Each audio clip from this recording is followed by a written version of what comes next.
Thank you everybody for joining. As a reminder, we are recording this presentation and we'll have it available through our website in the next upcoming couple of weeks or so, so for access at any time. I've compiled a slide set today to walk through some of the big components related to questions that we often get for experiences and resume building. And then we'll have some time, I hope, for questions and answers at the end. This is, I would say, the topic or topics that we often get the most questions about, and therefore I have a lot to say. So I'm hoping that we'll have plenty of time for question and answer. And I'm also happy to stick around at the end if we don't get to everybody's questions within this hour. You're welcome to drop questions in the chat at any time. If there's a question that you would like to ask live, you should have the ability to unmute your microphone yourself and ask that question. So as a reminder, if you have not been with us before, or if you have, then you know this already. This is part 3 of a 5-part series that is taking place over the fall semester. So if you missed our first or second event and would like to review the recording, you can do so through the program's YouTube channel. I know that there are a lot of questions out there regarding aspects for preparation for application and that process. So in order to give each component a fair amount of time, we've divided the parts of the application process. Today's focus will be about experiences and then how to communicate about those experiences in a resume through resume building. And we'll get into, I think, a fair amount of detail in this process. So as a just quick overview, we're going to go through the purpose of experience gathering. Why are we asking you to do this? What is the point of this? And then what does it mean? What do some of these experiences mean? What's the definition, or what are some descriptions and examples? And then how to pull all of that together in a resume.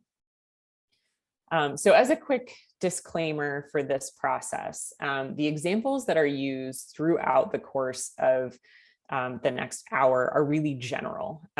This is a wide net. There are a lot of examples that are not included here that do fit into these big, broad categories, but would not necessarily fit into a 1-hour presentation. It's really the primary reason why we don't list specific examples on our website, because we know that there are many other things out there than what we might capture. And we don't want to necessarily pigeonhole anybody into something if they've got, something else that they're passionate about or something that fits that we didn't think of or we haven't seen before.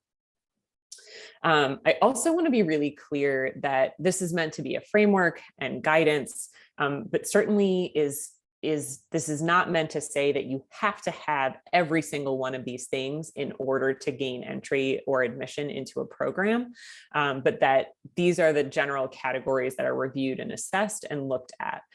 Programs will have different values that will place emphasis on different categories or certain categories over others. And if you have questions about that, then you should talk to the programs directly to get a better understanding of how they define things, what their priorities are, what their values are.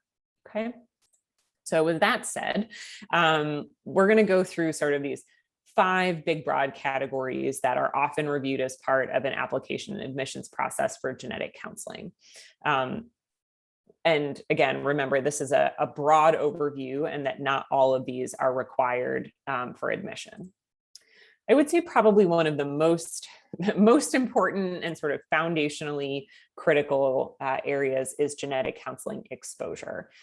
You'll probably notice a couple of things here. The first is that I have it entitled genetic counseling exposure and not genetic counseling experience. If you are not yet a genetic counselor, it's not really genetic counseling experience, it's genetic counseling exposure. The other reason that I have it labeled as exposure is because we're really aiming to increase understanding, right? To gain understanding and perspective in 2 primary categories. The first is of the field. So I'm calling this, for the purposes of this presentation, the provider perspective. So essentially, what is it like to be a genetic counselor? And I think when we hear about this a lot, people are interested, or they are trying to gain information or gather information about sort of what are the day-to-day sort of nitty-gritty details of being a genetic counselor. Like, what is it like to fill out paperwork and something along those lines? And that's part of the provider perspective, but it's just one small part of the provider perspective. And I'm going to talk a little bit more about that. But the second part, and a really, really critical part, is to gain understanding and perspective of what it's like to interface with the field. So what it's like for the patient or the family, or maybe other healthcare providers, community organizations. And why does this matter? It matters because genetic counseling, although genetic counseling overlaps with so many other fields. Genetic counseling in and of itself has many unique components. And because there are a limited number of training spots in the country, I think programs feel a particular responsibility to make sure that the people who enroll are people who have a good enough understanding of the field to know that it's a good fit for them, right? That they're seeking genetic counseling for what it is, for the field as it is, and not utilizing it as a stepping stone to something else like medical school, or don't have enough exposure to the field to have an understanding of some of maybe the challenges or limitations before enrolling in a program and potentially taking out student loans, or getting partway through the program and then leaving a program, which leaves an opening that can't be filled because of how admissions are. So I think there's a particular responsibility in terms of, making sure that there are more and more providers to meet the patient need, that everybody who enrolls in a genetic counseling program has enough interfacing with the field to know that it's a good fit for them. So I think this is one of the big critical components for me, is that this is not a box to check. If you are seriously considering entering the field, then you should be able to speak to why the field is a good fit for you. This is not about how many hours you sat with somebody. This is not about, how many specific lines on the resume can you fill in. This is about helping you to understand what are the nuances of this field, what makes it beautiful, what makes it hard, what makes it challenging, what are you passionate about as it relates to genetic counseling, how do you see how you fit into it, where do you, what have you learned about what some of the current issues are with the field, or sort of hot topics, and what are your thoughts on that? There's so much more than just how many hours do you sit with somebody. That's really not the purpose. So when you are interacting with genetic counselors, you want to develop an understanding of the job, develop an understanding of challenges in the field, skills that are necessary for the field, and sort of how you can approach, what approach is necessary to training, to practice, or to work in the industry that is sort of necessary for success. You can get this in a lot of different ways. So certainly we talk about clinical shadowing, and I'm going to talk more about that in a minute. But you can have exposure to genetic counselors who are in clinical settings, as well as educational settings, or laboratory or industry. And I should have here research settings. There are many, many different places where you can interface with genetic counselors. So how do you do this, right? So we all, everybody's sort of heard of shadowing. And the reason that shadowing remains the gold standard is because shadowing allows for somebody to develop perspective of both the provider and the patient or family at the same time, right? So you get to see that interaction between the provider and the patient that you don't get in interviews, right? Interviews are very one-sided. You don't have an idea of the whole picture. What's the give and take? What are the considerations? What are the nuances in communication? What is happening when somebody responds sort of actively and in real time? I also want to be clear that we all know that in the midst of a pandemic, shadowing is difficult to get. We know that. And so having access to shadowing is not something that is something that's specifically held against someone. And we absolutely encourage everybody to contact genetic counselors, whether they're local or not local, to see if you have the opportunity to shadow. There are many, many places that are operating with a certain percentage of their clinical care as telehealth. And so while initially there may not have been many opportunities to telehealth shadow, now there are increasing numbers of opportunities to shadow via telehealth. So continue to ask for the opportunity to shadow and to get any kind of exposure like that. So certainly interviews are another option where you are talking to genetic counselors and asking them questions. I have a little bit of an additional note about that in a couple of slides. There's things like coursework that's related to the field specifically. So for example, the Intro to Genetic Counseling course at the University of South Carolina has online. That's a good sort of overview intro course. You may gain this through genetic counseling assistant positions. You may participate in genetic counseling assistant training, like the Johns Hopkins online training, or at various places on site.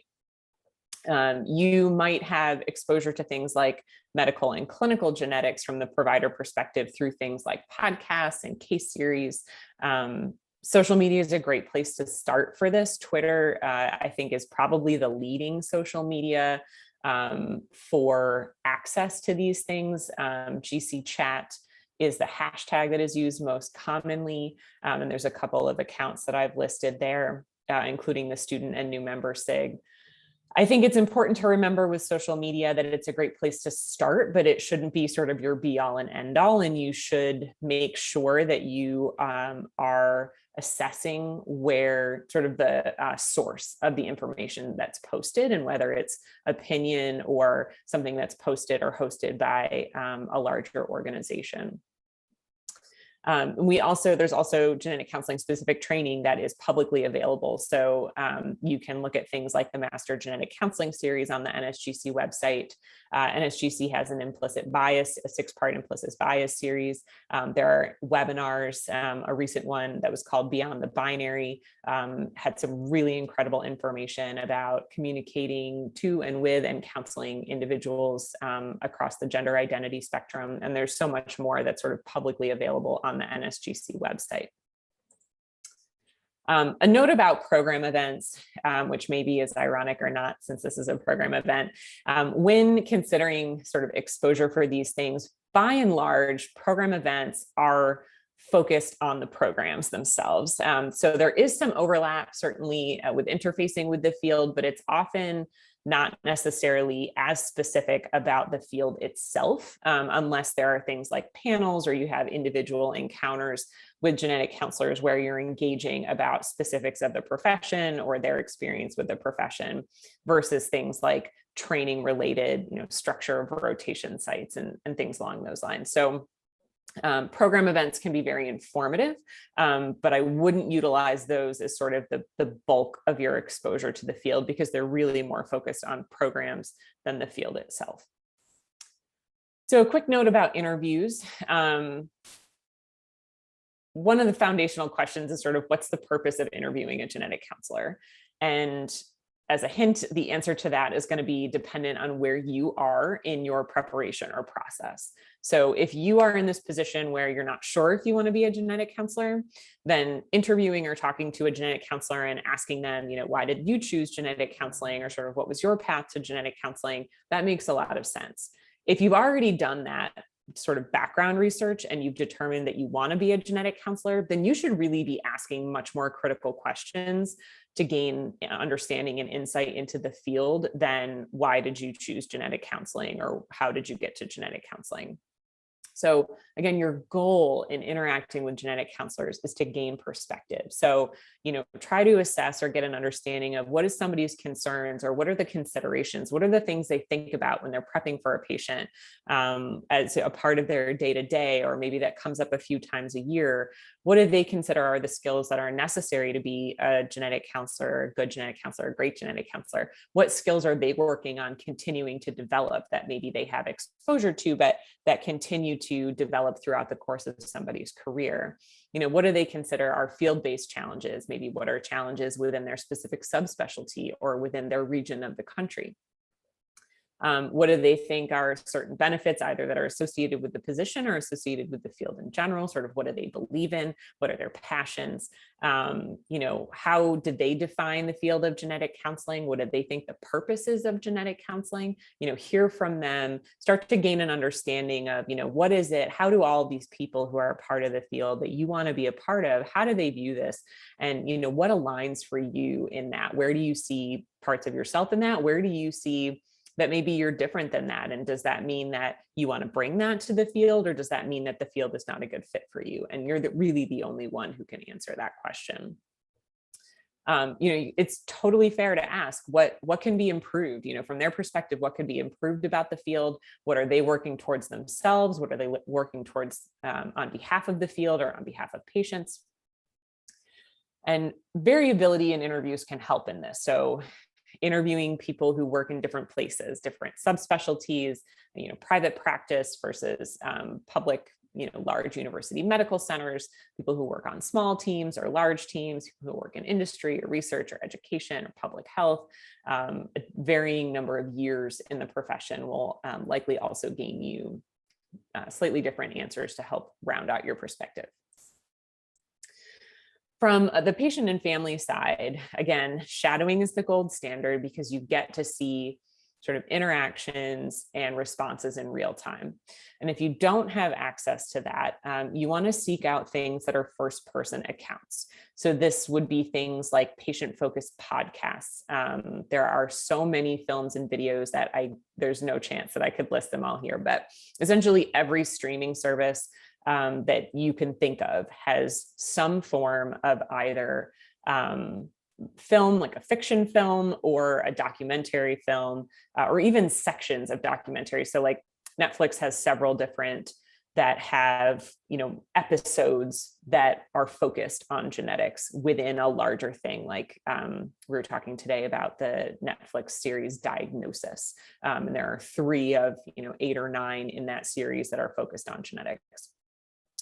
Things like books. I know we may not think about this, but there are many, many books that are written either by individuals who have had a diagnosis or about their families. Things like meetings or webinars. There are a lot of patients and families who want to share their story. And so we'll do so either at regional, local, or national meetings, or host things like webinars. And often you can connect to those through varying support groups, and whether that's condition-focused support groups like Fragile X syndrome or Turner syndrome or cystic fibrosis or sickle cell, or sort of more broad rare disease type. You can often utilize support group websites and connections to get you to publicly available meetings and webinars and educational opportunities and connections with families. Often wherever you are, also there are local and regional groups where people are meeting, and you may want to consider joining in and listening to what people have to say, listening to their stories. So another big category of experience is crisis counseling. Crisis counseling is a specific skill-related experience. And I do want to have, this is another little disclaimer, that crisis counseling is not always differentiated from advocacy work by all programs. And so if you're not sure if programs consider crisis and advocacy to be the same, you should ask the program specifically. I will go on record by saying very clearly that at UNCG, crisis counseling and advocacy are not the same. Certainly, I understand and we believe that crisis counseling is a form of advocacy. But the reason that we focus on crisis counseling specifically, and then I have another slide where I'll talk to you about advocacy, is that crisis counseling and the skills that are necessary for crisis counseling, absolutely that is a form of advocacy, but it's a very specific one that's often short-term, sort of high emotional intensity, often limited exposure, maybe a one-time event where you never experience that person again. You don't have any history with them. You'll probably never interact with them again. And there's a really, really specific set of skills that comes with training that is sort of a critical key component. Training for crisis counseling comes with skill building in things like active listening and empathic response, things that we may do naturally, but don't have the framework or the nomenclature for, as well as how to process once we've had a very difficult encounter. So when you have difficult emotions or you experience something you've never experienced before, crisis counseling and training gives you a framework for how to navigate that component after the fact, right? And goes through components of self-care and case processing and peer supervision. And all of this framework, year after year after year, our students will say, this reminds me of crisis counseling. Here's an experience I had, or here's some skills. This is what I learned in crisis counseling training that I put into application today in class with our second years. More than one brought that up in their first rotation, saying, in my first rotation, I was utilizing some of my crisis counseling skills, and this is what I had. And what it allows is people to really hit the ground running, so that we have the opportunity in the background to say, I've got this experience in some other way that I can take with me and apply in a new way in genetic counseling. It's really, really helpful foundation. It does not matter what the focus is. So it doesn't matter. It's not that it has to be specifically general crisis, or that it has to be, focused in a subcomponent, something like intimate partner violence or sexual assault, or a whole host of other things. That matters less than the opportunity to sort of have this formal structure for learning the skills and practice putting them into use. It doesn't matter if it's local or regional or national. It doesn't matter if it's in person or phone or by text. All of those things are good and valid, and you really, really, really want to seek ones that have training whenever possible. To contrast, advocacy is something that we consider to be something with a longer term exposure. So more than one occasion over a period of time. And this is essentially working with people who are different than you. And what does that mean? Well, that's a very difficult question for me to answer for you. This is going to depend on who you are, what your background is, what you have exposure to. So a lot of people think they have to have specific experiences with individuals who have genetic conditions, and that's not necessarily the case. If you've never met anyone with a genetic condition, or you've never heard from anyone with a genetic condition, then it's probably a good idea to get some exposure to individuals with genetic conditions. That may or may not be what you want to do for advocacy. There's such a wide range. It might be working with individuals who have cognitive or intellectual disability, who have varying neurological or neurocognitive abilities, who have varying physical abilities. It may be people who are active in a grief process. We've had people who have worked in support groups for children who have lost a sibling, or children who've lost a parent, or kids who have siblings with chronic illness, things like therapeutic interventions. We've had, therapeutic horseback riding, or individuals who have worked with applied behavioral therapies for people who are on the autism spectrum. Again, there's such a really wide range of things here. We've had people who have worked in memory care centers or in adult care, several people who have done things like volunteered with hospice, working with individuals who have limited English proficiency or who are marginalized. We've had people who've worked with immigrant populations. Like, there are so many ways that you can be an advocate. We would rather know, what are you passionate about? What do you believe in? What's important to you? And what have you learned by working with and alongside people who are different than you are, right? That's sort of the critical piece in perspective development there.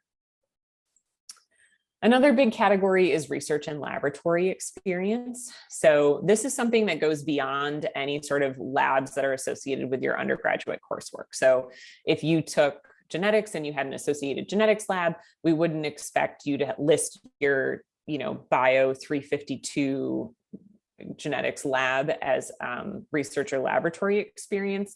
This would be things like research assistantships, any independent research that you did, things like a capstone or an honors project, whether you did post-bac work or graduate research, or were employed as a researcher or a laboratory clinician. Any of those things, and probably many more, would qualify or be sort of categorized here.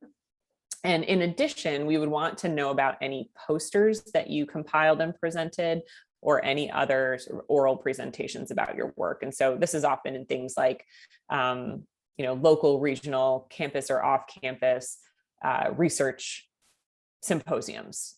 The opportunity essentially to communicate the scientific information. That's what we want to know. If you've done that, that's a very valuable skill in genetic counseling. So we would want to make sure that that gets captured with research and laboratory experience. Another sort of big umbrella is sort of this teaching and leadership. So again, some examples of this would be individuals who are teaching assistants, TAs, if you have done any tutoring, if you've done peer mentoring, if you have organization or club leadership, whether that's on or off campus. This could be in the community. It might be academic, it might not be academic, it might be social, it might be faith-based. There's a wide variety of things that fit into this. Also things like coaching.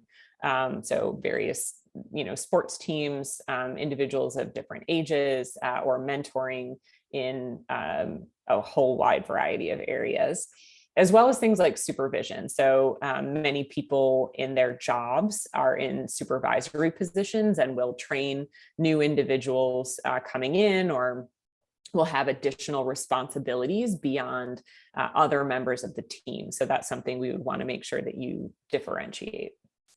Sort of the last big catch-all category is things related to skill development and communication, or what would otherwise be sort of classified as personal and professional development. So individuals who work in on-campus organizations like residence life or orientation. And I know those have a lot of different titles at different institutions. Things like working as a campus tour guide, or working in admissions offices, or doing other peer work where you are a point person for communication, or working on a team. If you have language proficiency in languages other than English, absolutely would love to know that. If you've done things like study abroad or other service experiences, that's great to know. Many people have other forms of healthcare exposure. So working in medical offices, or working as a medical scribe, or phlebotomy work, or things along those lines, that would certainly fall into this, as well as other related skill development. Again, there's so many potential options here that we don't publish lists because they would never be comprehensive. So the really critical question here when you're thinking about this is, what are the skills related to genetic counseling? And where have I had experiences that have helped me to develop those skills? And those are some of the critical questions that you'll be asking yourself when you're going to put this together in a resume. So I get people asking, or have people ask a lot like, well, what should I do? What types of experiences should I get? And I really cannot answer that for you. You need to look back through these big categories of experience and ask yourself, where is it that I might benefit from some additional perspective, right? So it's not that you need to have one thing in each one of these categories, because it's often pretty apparent when somebody's just sort of taken a month and tried to find something that they can fit in each category. But you're much more interested in sort of a breadth of experience and depth in certain areas that are important to you than having, one thing under each one of these categories in a resume. So that's something that you need to do some critical assessment for yourself, and ask, where could I use some further development, and then seek the experiences in those categories. Okay, everybody with me? Okay. So now that we know about all these experiences, we need to take all this information and put it into a short document, which I know can feel like an impossible task. And it is, I would say, an interesting and important challenge. So I was thinking about this sort of as almost like a myth buster scenario. I think a lot of people, it's very easy to think, well, a resume is just one document, it's maybe one page, maybe 2 pages, maybe it's 3 pages. And, how important could it really be? And frankly, I think the resume is one of the most important pieces of an application. And the reason why I think that is because your resume is the primary tool that you have to communicate the experiences that you have and the skills that you developed that are specific to genetic counseling to people who do not know you, right? The personal statement that we'll talk about next time is also relatively short. You cannot possibly cover the entire sort of extent of your experiences in a personal statement. So you really want to build that roadmap for people who don't know you in your resume. And that's why it's so important. All resumes are not the same. And this is something that we're aware of, and that we are really trying. One of the things we're trying to do sort of with this multi-part series is get some information out there, because there are career counselors and career services on campuses that are really, really phenomenal across the country. And very, very few of them have experience specifically with genetic counseling programs or genetic counseling resumes. And so we just want to sort of supplement this. So all resumes are not the same. Genetic counseling program resume. So when you are applying to a genetic counseling program, it should really focus, again, on the skills that are related to the field of genetic counseling. You do not need to include all experiences that you've ever had. If you cannot find a way to connect the experience to skills developed in genetic counseling, you should not put it on your resume, right? Everything on your resume should help the committee to understand what the different areas where you've worked on all of these different skills, and what you would be bringing to the table and to the field with you. So what are some of the skills that we should focus on? Things like communication, time management, organization, counseling, or building empathy, advocacy, perspective taking, perspective giving, leadership, research, teamwork. There's a lot more. Education. If you're not sure about those skills, then I encourage you to do more investigation into the field so that you can figure out exactly where the areas of your experience are that you've worked on developing those skills. So, quick fact, formatting matters. I feel like I should also say this is something I feel very passionate about. So if it feels like I have a lot to say about this, I probably do.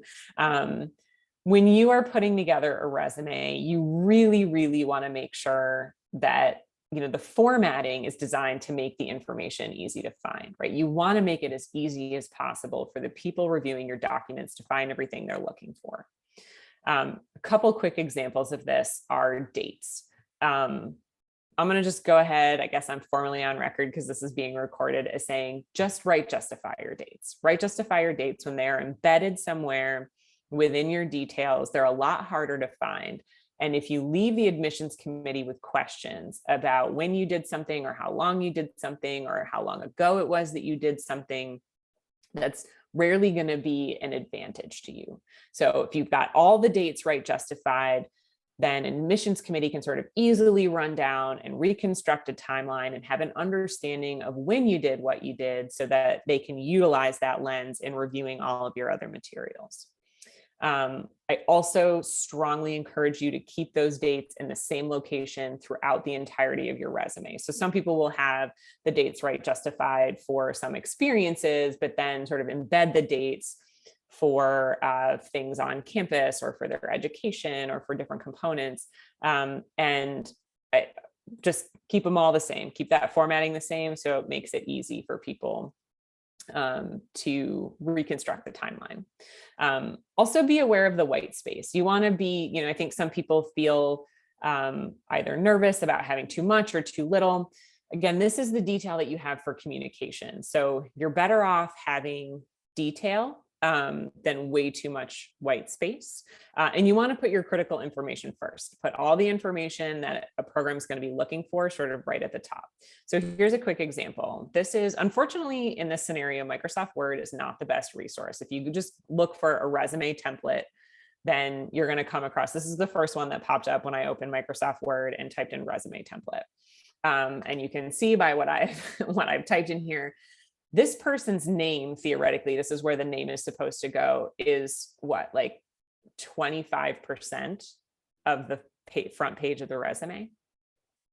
That is so much space that could be used to talk about what you've done, right? What skills you've developed, what experiences you've had that is just listing your name.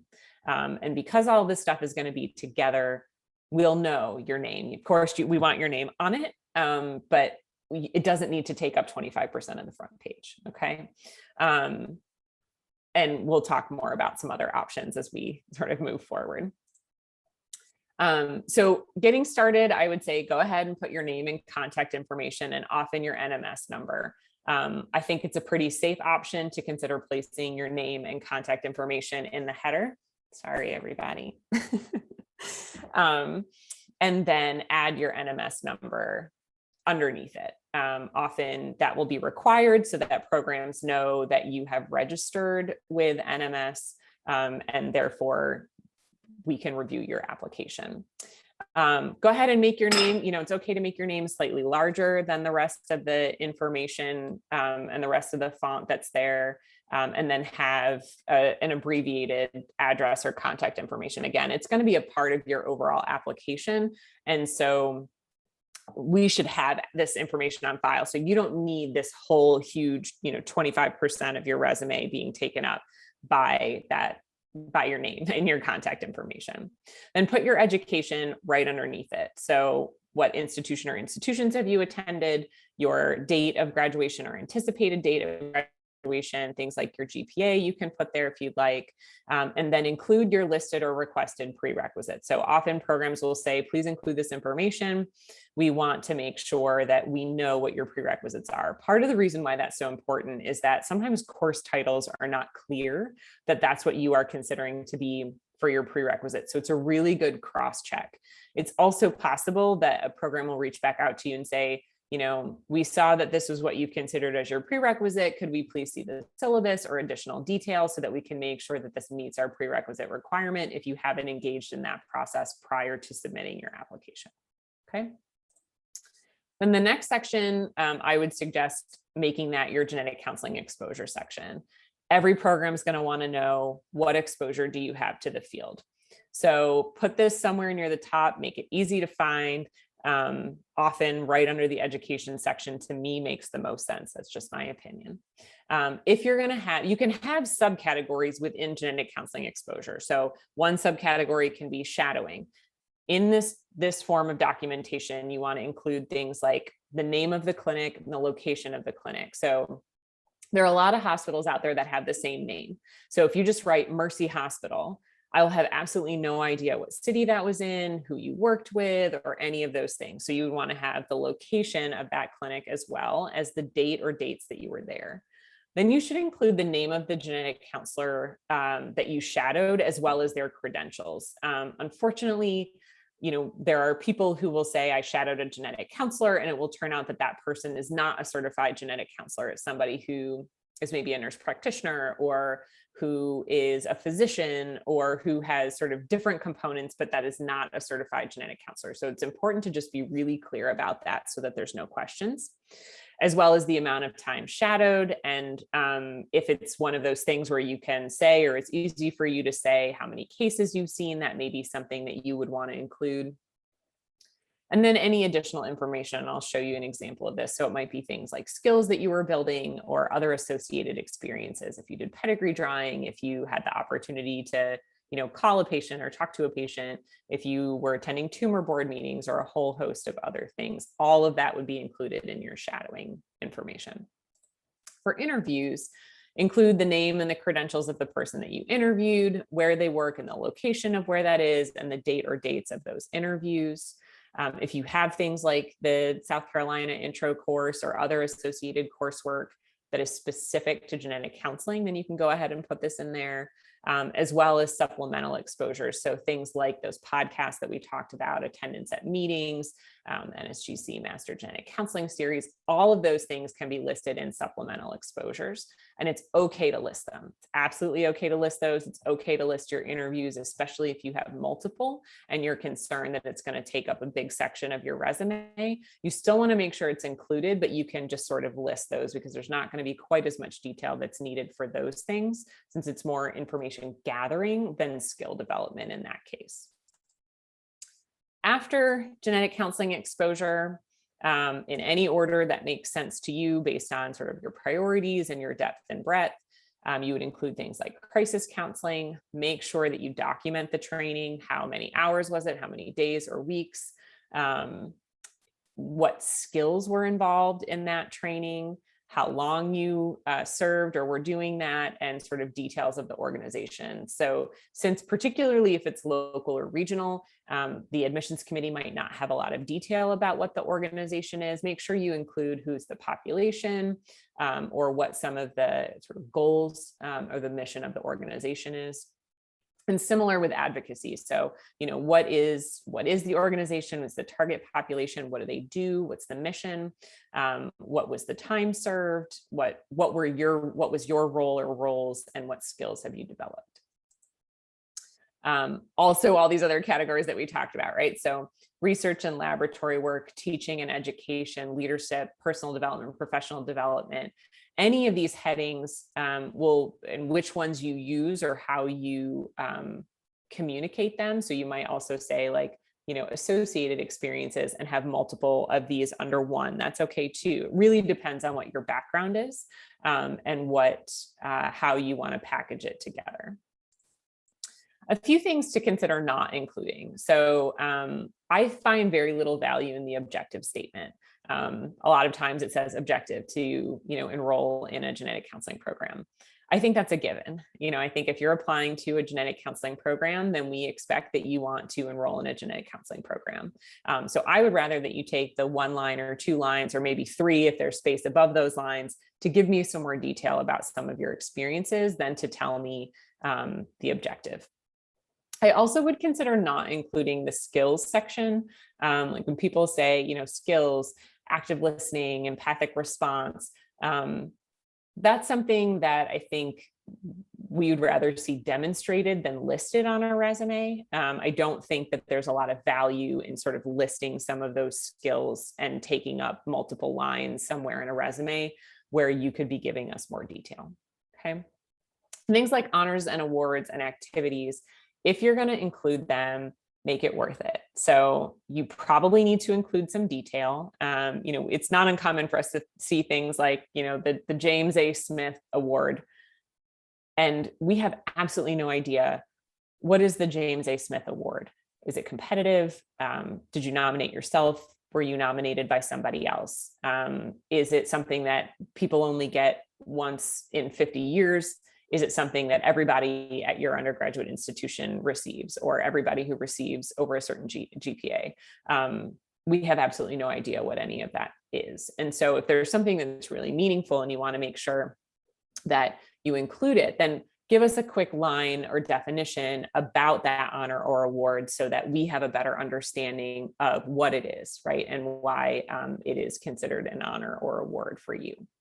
And then similar with activities, if you're going to include an activity, you should probably go back to the categories in the previous slide and ask yourself, where does this activity fit?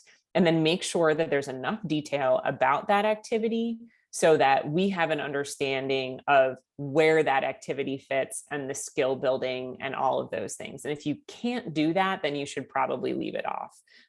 That's a thing where if you're going to list something, you want to make it really, really clear where the overlap is with the field. Okay. So here are some quick examples.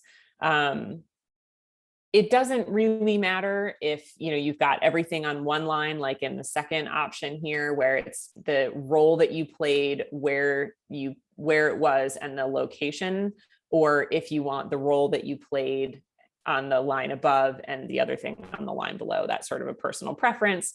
And that I think has a little bit more to do with how much space you've got on your resume, if you're specifically looking to save lines, or if it seems too busy to have it all on one line.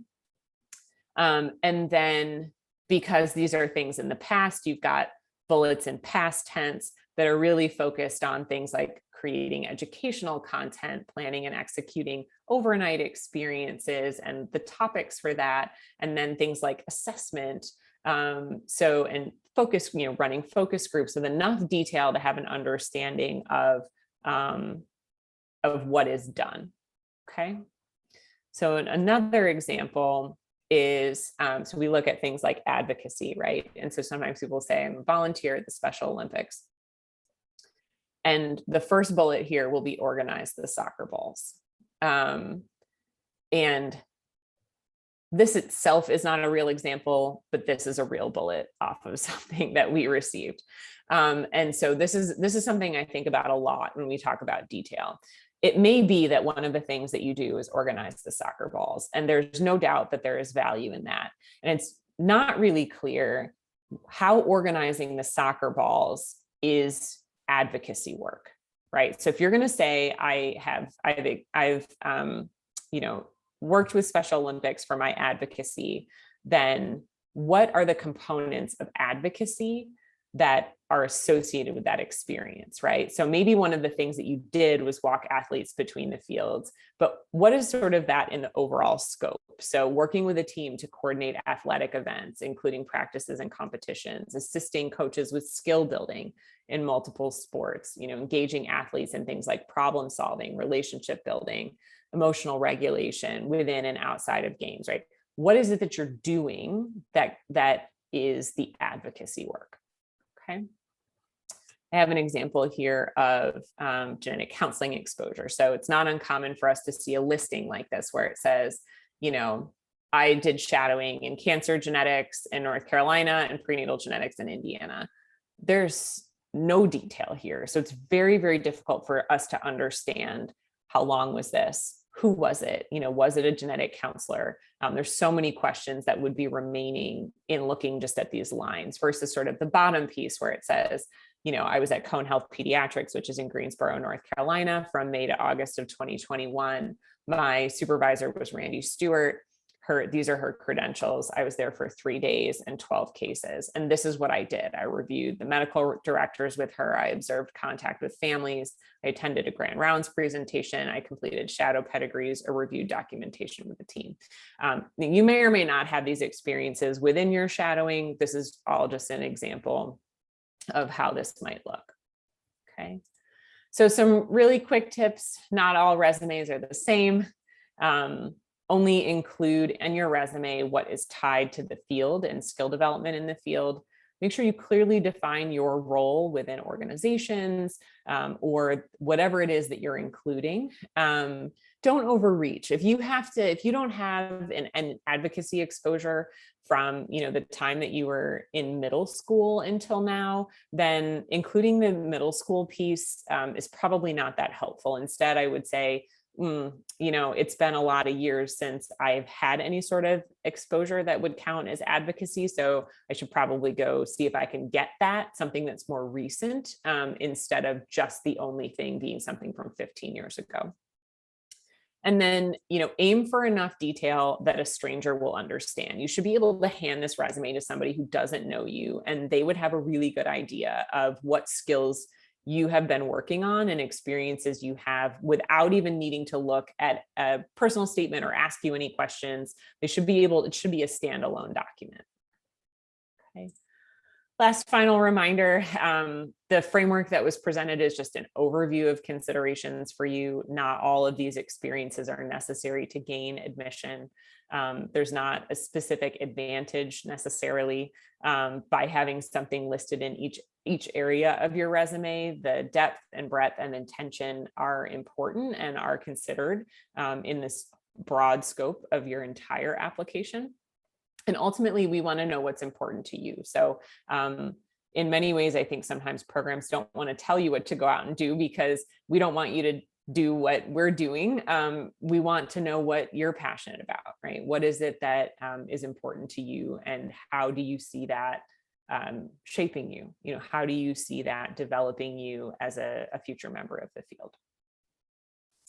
So a couple last quick reminders. Our next section is October 13th. We're going to talk about personal statements and letters of recommendation.